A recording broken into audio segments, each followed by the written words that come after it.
Hello students, कैसे हैं आप सभी और कैसे चल रही है आप सभी की तैयारी। उम्मीद कर रहे हैं आप सबकी तैयारी बहुत ही अच्छी चल रही होगी।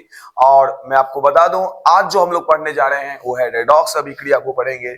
जो कि अगर आपने रेडॉक्स अभिक्रिया को पढ़ा है, अगर आपको समझ में नहीं आया है, जो मैं आज पढ़ाने जा रहा हूं ना, जीवन में आप कभी नहीं भूलोगे। ठीक है।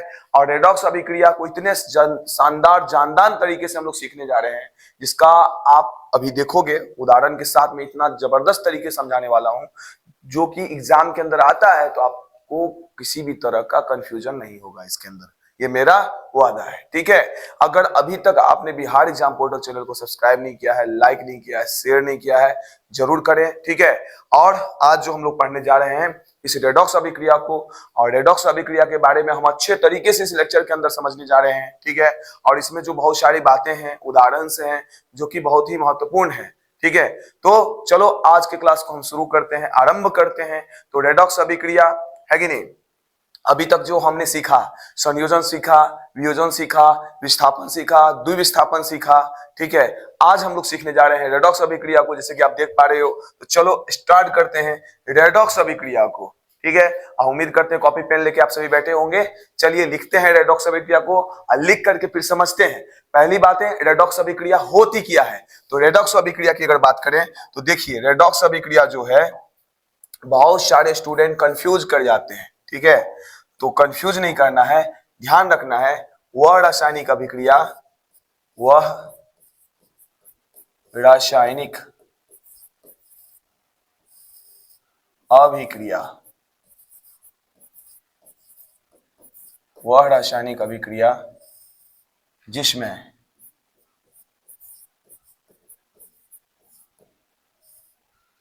उपचयन उपचयन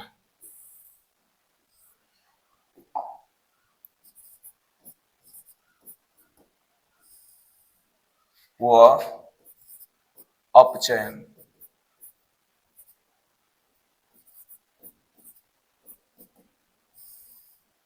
उपचयन या व अपचयन। ठीक है।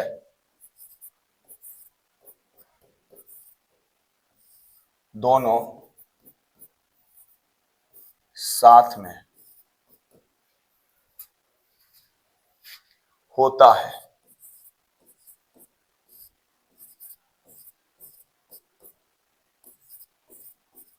वैसे अभिक्रिया को वैसे अभिक्रिया को हम रेडॉक्स अभिक्रिया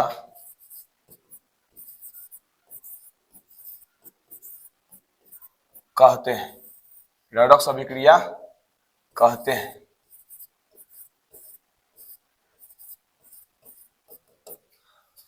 वह रासायनिक अभिक्रिया जिसमें उपचयन व अपचयन दोनों साथ में होता है, दोनों साथ में होता है, वैसे अभिक्रिया को हम रेडॉक्स अभिक्रिया कहते हैं। आप सभी को अगर ये मालूम नहीं था तो आज आपको मालूम हो गया होगा। ठीक है। अब आपके दिमाग में दो बातें आ रही होगी, आपने पढ़ा भी होगा, अगर नहीं भी पहले पढ़ा है ना, घबराने वाली बात नहीं है, आपके साथ हम हैं, आपको अच्छे समझाएंगे। तो यहाँ पे आपने दो चीज देखा। पहला देखा रेडॉक्स अभिक्रिया की परिभाषा, इसमें फिर दो बातें आई है, एक आई है उपचयन, एक आया अपचयन। ये जो उपचयन है ना, ये क्या है, उपचयन, उपचयन। ठीक है। तो आप सभी जान रहे होंगे, उपचयन की बात करें, ऑक्सीडेशन जिसे कहते हैं, उपचयन किसे कहते हैं, वह रासायनिक अभिक्रिया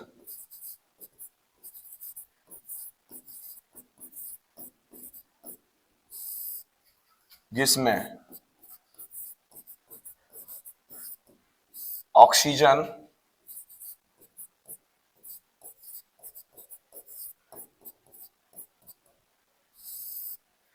की वृद्धि,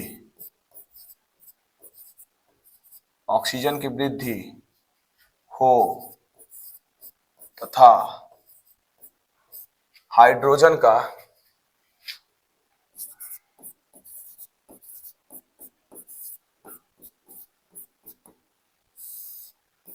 का ह्रास, हाइड्रोजन का ह्रास।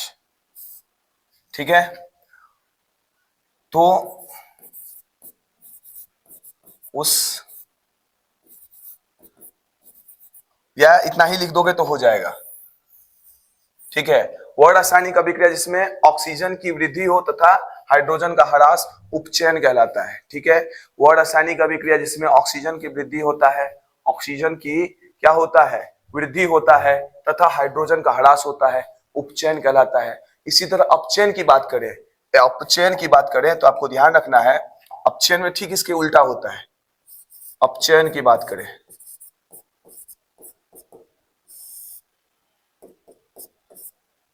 अपचयन की अगर हम बात करते हैं तो वह रासायनिक अभिक्रिया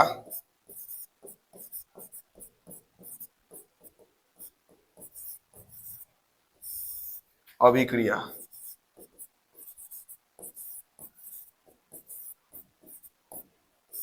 जिसमें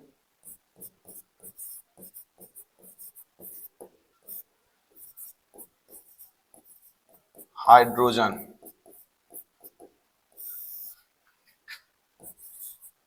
का योग या वृद्धि, वृद्धि भी लिख सकते हो, वृद्धि हो, वृद्धि को हम योग भी लिख सकते हैं। ठीक है, योग भी लिख सकते हैं, वृद्धि हो तथा ऑक्सीजन, ऑक्सीजन का, ऑक्सीजन का यहां पे क्या हो जाएगा, ह्रास, ऑक्सीजन का ह्रास हो, ऑक्सीजन का क्या हो, ह्रास हो। ठीक है, वह रासायनिक अभिक्रिया जिसमें हाइड्रोजन की वृद्धि हो तथा ऑक्सीजन का ह्रास हो, तो वैसे रासायनिक अभिक्रिया को हम क्या कहते हैं, तो अपचयन कहते हैं। उपचयन किसे कहते हैं, जिसमें ऑक्सीजन का योग हो, वह रासायनिक अभिक्रिया जिसमें ऑक्सीजन का योग हो या वृद्धि हो तथा हाइड्रोजन का ह्रास हो, हाइड्रोजन का ह्रास होगा तो क्या होगा, उपचयन होगा। अगर हाइड्रोजन का योग होगा तो अपचयन होगा। और यहां ध्यान देना, अगर यहां पर एक बातें और समझ लो, है ना, क्या समझ लो, अगर ये दोनों यानी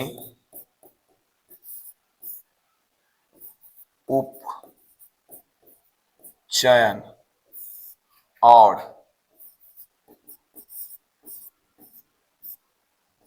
अपचयन, उपचयन और अपचयन दोनों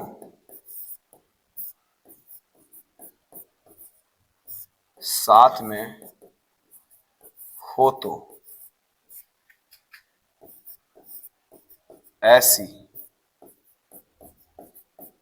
रासायनिक, ऐसी रासायनिक अभिक्रिया, ऐसे रासायनिक अभिक्रिया को रेडॉक्स, ऐसे रासायनिक अभिक्रिया को रेडॉक्स अभिक्रिया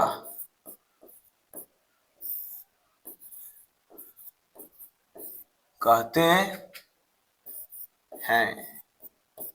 कहते हैं। देखिए यहां पे बहुत सारी बातें मैंने लिखा है, इस सारे बातें को मैं समझा देता हूं और आपको बता देता हूं, आप साथ में लिखा करिए।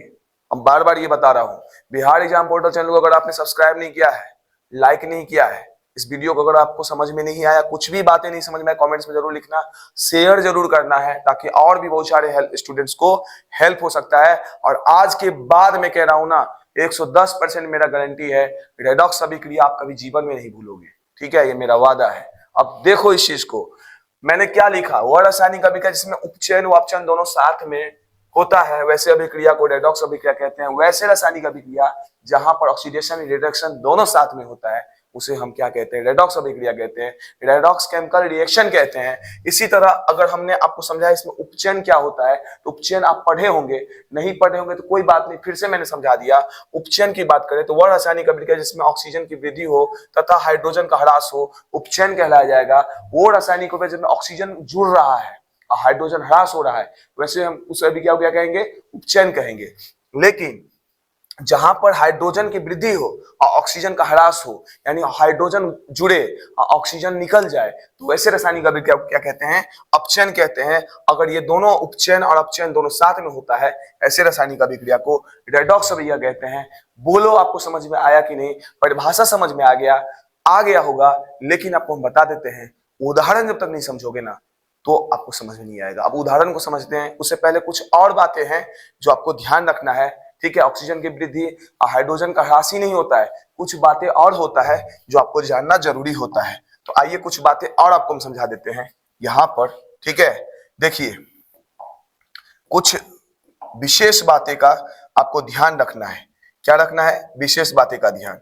वो विशेष बातें क्या है, तो ध्यान से देखिएगा तो विशेष बातें आपको समझ में आ जाएगा, ठीक है।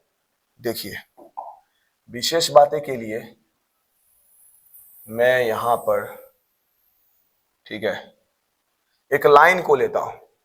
क्या लेता हूं, एक लाइन खींचता हूं, और इस लाइन में एक साइड में लिखता हूं उपचयन, उपचयन, ठीक है। इधर लिखता हूं मैं अपचयन, ठीक है।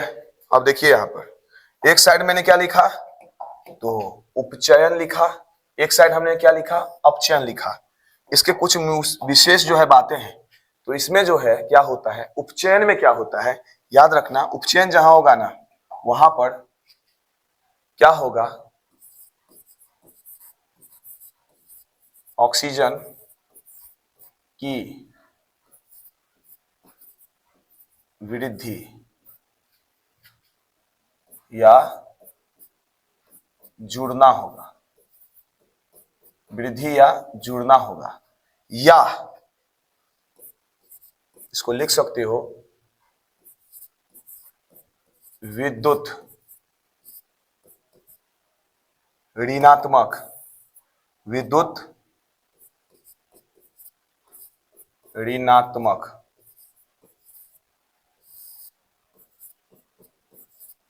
तत्व का जुड़ना। अब आप बोलोगे विद्युत ऋणात्मक तत्व का जुड़ना मतलब क्या, मैं आपको बता देते हैं। ऑक्सीजन की वृद्धि या जुड़ना, ठीक है, या विद्युत ऋणात्मक तत्व का जुड़ना। तो विद्युत ऋणात्मक तत्व होता क्या है, आप सभी जानते हो, ऑक्सीजन जो होता है ना, ऑक्सीजन के ऊपर, अगर ऑक्सीजन के ऊपर क्या होता है, तो ध्यान रखना -2 होता है, 2 माइनस चार्ज होता है, आप सभी को पता है, ठीक है। तो भैया इसके ऊपर चार्ज क्या है, माइनस है। ऑक्सीजन के ऊपर चार्ज क्या होता है, माइनस होता है, ठीक है। इसके पास 2 इलेक्ट्रॉन की जरूरत इसे होती है, इसलिए ये तत्व कैसा होता है, विद्युत ऋणात्मक तत्व होता है। ऑक्सीजन कैसा तत्व होता है, विद्युत ऋणात्मक तत्व होता है। तो ध्यान रखिएंगे, ठीक है। क्या ध्यान रखेंगे, ऑक्सीजन की वृद्धि या जुड़ना या विद्युत ऋणात्मक तत्व का जुड़ना, अगर दोनों में से कुछ भी बातें होती है तो वो उपचयन होता है। इसके बाद ध्यान रखोगे, क्या ध्यान रखोगे, नेक्स्ट बात बता रहा हूं, ठीक है। क्या बता रहा हूं, इलेक्ट्रॉन का निकलना। अगर इलेक्ट्रॉन निकलेगा ना, इलेक्ट्रॉन निकलेगा, ठीक है, कैसे निकलेगा अभी मैं बताऊंगा। इलेक्ट्रॉन निकल रहा है मतलब उपचयन हो रहा है, इलेक्ट्रॉन का निकलना, ठीक है। इलेक्ट्रॉन का निकलने का मतलब क्या है, आपको ध्यान रखना, अगर इलेक्ट्रॉन निकल रहा है तो उपचयन होगा, और क्या होगा, ध्यान रखना। नेक्स्ट बातें,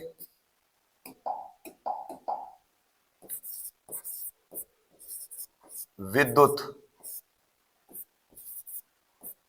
धनात्मक, धनात्मक, विद्युत धनात्मक तत्व का निकलना, विद्युत धनात्मक तत्व का निकलना। अब ये विद्युत धनात्मक तत्व क्या होता है, तो ध्यान रखना, या हाइड्रोजन का निकलना, यानी आप सभी जानते हो ना, हाइड्रोजन का निकलना। H विद्युत धनात्मक तत्व क्या होता है? हाइड्रोजन के ऊपर क्या होता है? प्लस चार्ज होता है। यानी हाइड्रोजन क्या होता है? या तो विद्युत धनात्मक तत्व का निकलना या हाइड्रोजन का निकलना, ठीक है, या हाइड्रोजन का निकलना। तो हाइड्रोजन क्या होता है? हाइड्रोजन जो होता है क्या होता है? विद्युत धनात्मक तत्व होता है। हाइड्रोजन क्या होता है? विद्युत धनात्मक तत्व होता है। ध्यान रखोगे, ठीक है। यहाँ पे हम लिख ही देते हैं, हाइड्रोजन, है ना, हाइड्रोजन, ठीक है, विद्युत धनात्मक तत्व होता है, जिसके ऊपर में H प्लस का निशान लगा होता है, ठीक है। हाइड्रोजन क्या होता है? विद्युत धनात्मक तत्व होता है, ठीक है। अब आपको हम बता रहे हैं, ये जो बातें हैं ना, इसको ध्यान में रखना है। उपचयन में तो आपको मैंने परिभाषा समझाया, यहाँ पे ध्यान रखना है। उपचयन में ऑक्सीजन की वृद्धि होगा या विद्युत ऋणात्मक तत्व का जुड़ना होगा तो उपचयन होगा। ऑक्सीजन विद्युत ऋणात्मक तत्व है, उसके बाद इलेक्ट्रॉन निकलेगा तो भी उपचयन होगा। विद्युत धनात्मक तत्व का निकलना अगर है, या विद्युत हाइड्रोजन का निकलना है, या हाइड्रोजन विद्युत धनात्मक तत्व होता है, ये सभी जो चीज होगी अगर निकलेगी तो क्या होगा? आपको ध्यान रखना है, इसका ह्रास होता है या निकलता है, निकलने मतलब ह्रास होता है, तो क्या होगा? उपचयन होता है। अगर अपचयन की बात करें, किसकी बात करें? अपचयन की। अपचयन की हम अगर बात करें तो ठीक इसका उल्टा होता है।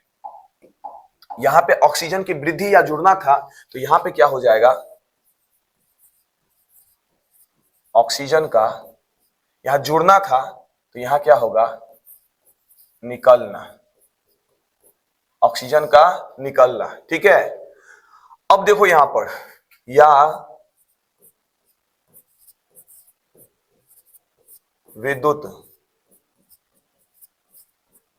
ऋणात्मक, या विद्युत ऋणात्मक तत्व का निकलना, विद्युत ऋणात्मक तत्व का निकलना। अब ध्यान दो यहां पे, नेक्स्ट स्टेप में क्या हमने देखा था? इसमें क्या देखा था, जल्दी बताओ? देखा था इलेक्ट्रॉन का निकलना, और यहां पे क्या होगा? इलेक्ट्रॉन का जुड़ना होगा। क्या होगा? इलेक्ट्रॉन का जुड़ना, यहां निकलना, यहां जुड़ना, ठीक है। अभी उदाहरण में सब समझाएंगे, टेंशन नहीं लेना है, इसको ध्यान में रखना है, ये बहुत काम आएगा आगे, ठीक है। अब देखो यहाँ पे इलेक्ट्रॉन का निकलना, यहाँ पे क्या होगा ये ध्यान रखना है। यहाँ पे क्या होता है? विद्युत धनात्मक तत्व का निकलना, ठीक है। और यहाँ पे क्या होगा? विद्युत धनात्मक तत्व का जुड़ना। यहाँ पे लिखोगे विद्युत, ठीक है, धनात्मक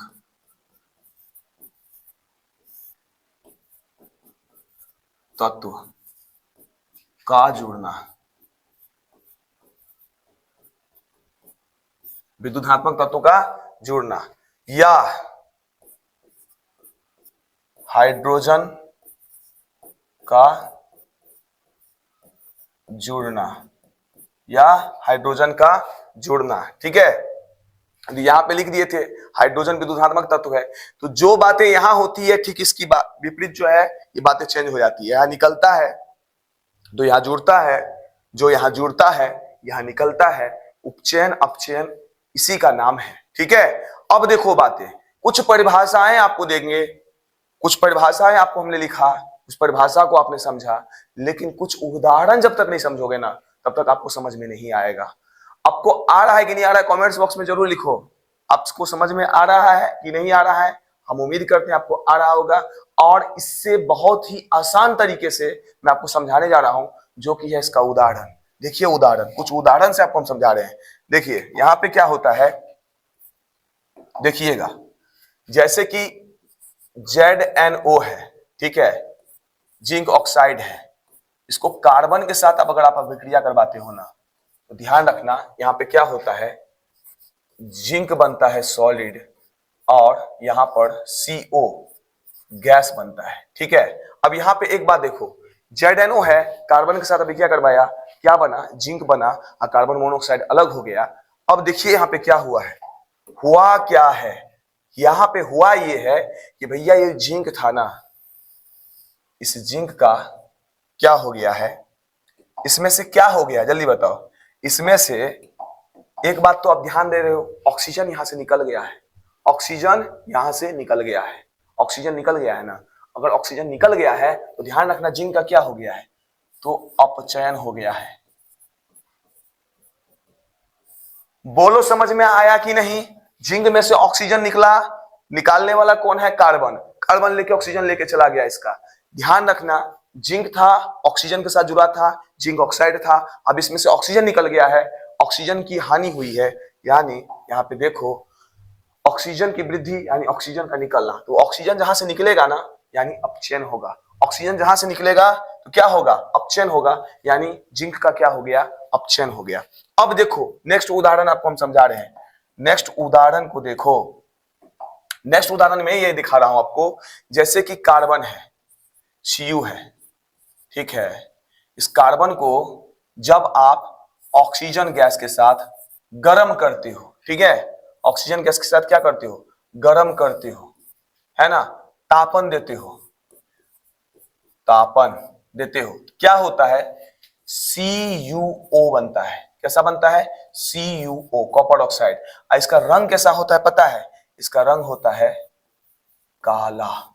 कॉपर ऑक्साइड का रंग कैसा होता है, काला रंग होता है, ब्लैक कलर का होता है। अब देखो यहां पर क्या देखो, जो मैं दिखा रहा हूं देखो, ध्यान से समझो, हर एक वो बात को समझो। कॉपर में से क्या निकल गया है भैया, एक सेकेंड, इसको थोड़ा और नीचे, ठीक है, इसको हटा ही दो, फिर से लिखूंगा, ठीक है, समझाने के लिए 1000 बार लिखूंगा मैं, लेकिन लिखूंगा। यहां पे आप क्या देख रहे हो, कॉपर था, ऑक्सीजन जुड़ा, CuO बना, यानी कॉपर का यहां क्या हो गया, कॉपर का यहां क्या हो गया, जल्दी से बताओ, कॉपर में क्या जुड़ा भैया, कॉपर में ऑक्सीजन जुड़ जा रहा है, कॉपर में ऑक्सीजन का जुड़ना, यानी यहां पे आप देख सकते हैं क्या था, ऑक्सीजन का वृद्धि या जुड़ना उपचयन कहलाता है। यानी यहां पर आप क्या देखे, क्या देखे जल्दी बताओ, कॉपर में ऑक्सीजन जुड़ा है, यानी कॉपर का क्या हो गया है, उपचयन हो गया है। क्या हो गया है, उपचयन हो गया है। समझ में आया कि नहीं आया, जल्दी बताओ, जल्दी से बताओ। अब देखो यहां पर एक बातें और समझा रहे हैं आपको, गौर से ध्यान देना, गौर से ध्यान दोगे समझ में आएगा। अब देखिए यहां पर CuO को अगर हम ले लूं, इसको ले लूं, CuO, ठीक है, ये सॉलिड होता है, इस CuO में हाइड्रोजन गैस का प्रवाह करूं और भैया तापन दूं, तापन दूं तो क्या होगा आपको पता है, ये जो कॉपर है ना, ये कॉपर बेचारा अकेला बच जाएगा, ये कॉपर बेचारा अकेला बच जाएगा, और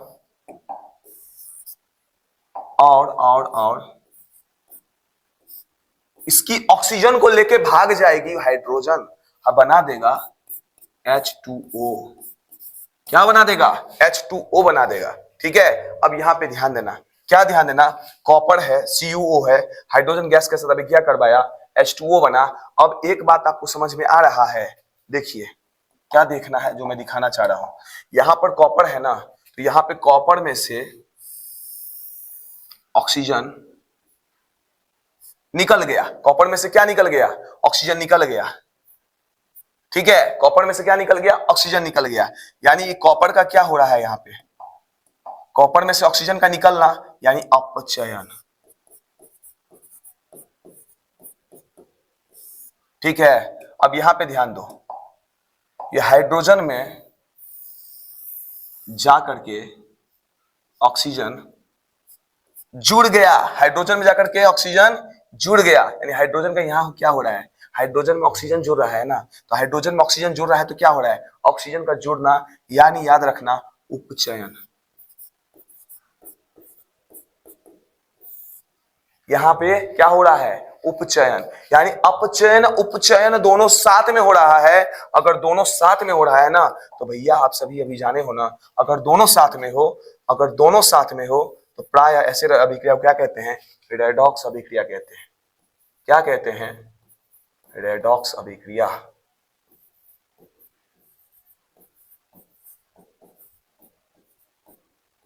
रेडॉक्स अभिक्रिया। बोलो समझ में आया कि नहीं? आपको समझ में आया कि नहीं? आप एक बार लिखो कमेंट्स बॉक्स में, हमको विश्वास है आपको समझ में आ गया होगा। अभी आपको एक दो और परिभाषा देंगे। क्यों देंगे? क्योंकि हमने यहाँ पर कुछ बातें लिख डाला था। क्या लिख डाला था? इलेक्ट्रॉन का निकलना, इलेक्ट्रॉन का जुड़ना, इलेक्ट्रॉन का निकलना, इलेक्ट्रॉन का जुड़ना। ठीक है, अब देखो यहां पर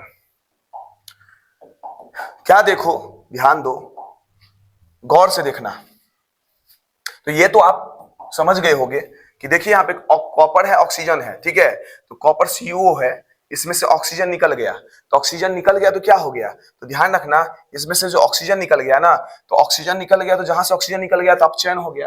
हाँ, यहाँ पे हाइड्रोजन में ऑक्सीजन जुड़ गया, तो यहाँ पे क्या हो गया? हाइड्रोजन का अपचयन हो गया कि उपचयन हो गया? तो ऑक्सीजन जुड़ गया तो उपचयन हो गया। हाँ, दोनों एक साथ हो रहा है। वे रासायनिक अभिक्रिया, ध्यान दीजिए, वे रासायनिक अभिक्रिया जिसमें उपचयन व अपचयन दोनों साथ में है होता है, वैसे अभिक्रिया को हम रेडॉक्स अभिक्रिया कहते हैं। अगर ये दोनों यानी उपचयन और उपचयन अपचयन दोनों साथ में होती है, ऐसे रासायनिक अभिक्रिया को रेडॉक्स अभिक्रिया कहते हैं। अभी आपको, हमको उम्मीद है कि समझ में आया होगा, और एक दो बातें और समझा देते हैं। देखिए, एक उदाहरण आपको हम दे रहे हैं। इस उदाहरण के बाद आपके दिमाग में कोई कंफ्यूजन नहीं रहेगा। देखिए, आप सभी जानते हो सोडियम क्लोरीन है ना, ये हाफ क्लोरीन होता है, दोनों जुड़ के 1/2 क्लोरीन होता है, दोनों जुड़ के क्या बनाता है? NaCl बनाता है, सोडियम क्लोराइड बनाता है। अगर हम सोडियम क्लोराइड की बात करें ना, यहाँ पे ध्यान दीजिए, ये सोडियम है, ये क्लोरीन है, ये सोडियम है और क्लोरीन है। सोडियम के पास क्या होता है भैया? आप सभी जानते हो सोडियम का एटॉमिक नंबर कितना होता है? 11, ठीक है। इसका इलेक्ट्रॉनिक विन्यास निकालते हो ना, तो 6 4 10, 3s1, लास्ट में एक इलेक्ट्रॉन एक्स्ट्रा इलेक्ट्रॉन बचता है, ठीक है। आप सभी जानते हो, ये मैं आपको समझाने के लिए लिखा हूं, मुझे इसकी जरूरत नहीं होता है, ठीक है। क्यों नहीं होता है? मैंने बहुत बार प्रैक्टिस किया है, ठीक है। आपको अगर प्रैक्टिस करोगे, आप भी अगर प्रैक्टिस करोगे, बार बार लिखोगे, तो आपको भी जरूरत नहीं पड़ेगा। मैं आपको दिखाने के लिए लिखा हूं। अब देखिए, यहां पर गौर से देखिए, सोडियम के पास एक इलेक्ट्रॉन एक्स्ट्रा है, सोडियम के पास एक इलेक्ट्रॉन क्या है? एक्स्ट्रा है। सोडियम के पास क्या है? एक इलेक्ट्रॉन एक्स्ट्रा है, ठीक है। और क्लोरीन को एक इलेक्ट्रॉन चाहिए होता है, तो सोडियम ने एक इलेक्ट्रॉन दिया, सोडियम ने भैया जी एक इलेक्ट्रॉन दे दिया, क्लोरीन को नीड था, ठीक है। तो सोडियम ने एक इलेक्ट्रॉन दिया, किसको दिया? क्लोरीन को दिया, एक इलेक्ट्रॉन दिया। तो सोडियम ने एक इलेक्ट्रॉन निकाला ना, सोडियम ने एक इलेक्ट्रॉन निकाला, तो आप सभी को पता है जहां से इलेक्ट्रॉन निकलेगा, इलेक्ट्रॉन का निकलना, ठीक है। अब ध्यान दो, सोडियम में से इलेक्ट्रॉन निकला, ठीक है, और जाके कहां जुड़ा? तो सोडियम में से इलेक्ट्रॉन निकला और जाके जुड़ा क्लोरीन में, तो क्लोरीन का क्या हो गया? तो सोडियम ने एक इलेक्ट्रॉन को निकाला और क्लोरीन ने एक इलेक्ट्रॉन को लिया, मतलब जोड़ लिया। तो देखो यहां पर इलेक्ट्रॉन का निकलना, इलेक्ट्रॉन का जुड़ना, तो जहां से इलेक्ट्रॉन निकल रहा है वहां हो रहा है उपचयन, और जहां जाके जुड़ेगा वहां होगा अपचयन। तो ये बातें आपको मैंने पहले लिखा था, अभी आपको ये काम आ रहा होगा। यानी सोडियम ने क्लोरीन का क्या करवाया भैया? सोडियम ने क्लोरीन का क्या करवाया? अपचयन करवाया। तो सोडियम क्लोरीन का कौन है तो बताओ? तो ये है अपचायक। सोडियम क्या है भैया? ध्यान रखना, ये अपचायक है। किसका अपचायक है? तो क्लोरीन का। तो सोडियम भैया क्या हुए? अपचायक हुए क्लोरीन का, क्योंकि सोडियम ने एक इलेक्ट्रॉन दिया, क्लोरीन ने एक इलेक्ट्रॉन लिया, तो क्लोरीन का क्या हो गया? अपचयन हो गया। क्लोरीन एक इलेक्ट्रॉन लिया तब तो सोडियम का उपचयन हुआ भैया, है ना, क्योंकि इलेक्ट्रॉन जहां से निकलेगा वहां होगा उपचयन, और जहां इलेक्ट्रॉन जाके जुड़ेगा वहां होगा अपचयन। यानी सोडियम ने एक इलेक्ट्रॉन दिया, तो जहां से इलेक्ट्रॉन निकलेगा वहां उपचयन होगा, और जहां इलेक्ट्रॉन जुड़ेगा तो वहां अपचयन होगा। यानी सोडियम जो है क्लोरीन का क्या है? अपचायक है। तो क्लोरीन ने एक इलेक्ट्रॉन लिया, तो क्लोरीन क्या है? ध्यान रखना, क्लोरीन क्या है सोडियम का? क्लोरीन जो है वो सोडियम का क्या है? क्लोरीन सोडियम का क्या है, जल्दी से बताओ। क्लोरीन जो है सोडियम का क्या है? तो क्लोरीन जो है सोडियम का है, क्या है? तो अभी तक आपने नहीं बोला है, ध्यान रखना, ऑक्सीकारक है। ऑक्सीकारक, ठीक है, क्या है? ऑक्सीकारक, ऑक्सीकारक है, ठीक है। क्या है? ऑक्सीकारक। किसका ऑक्सीकारक है? सोडियम का। तो सोडियम का, सोडियम क्या है, ध्यान रखना, सोडियम जो है, सोडियम क्या है? अपचायक, क्योंकि ये इलेक्ट्रॉन को देता है, ठीक है। अब क्लोरीन क्या करता है? इलेक्ट्रॉन को जोड़ लेता है। तो क्लोरीन क्या है? ऑक्सीकारक,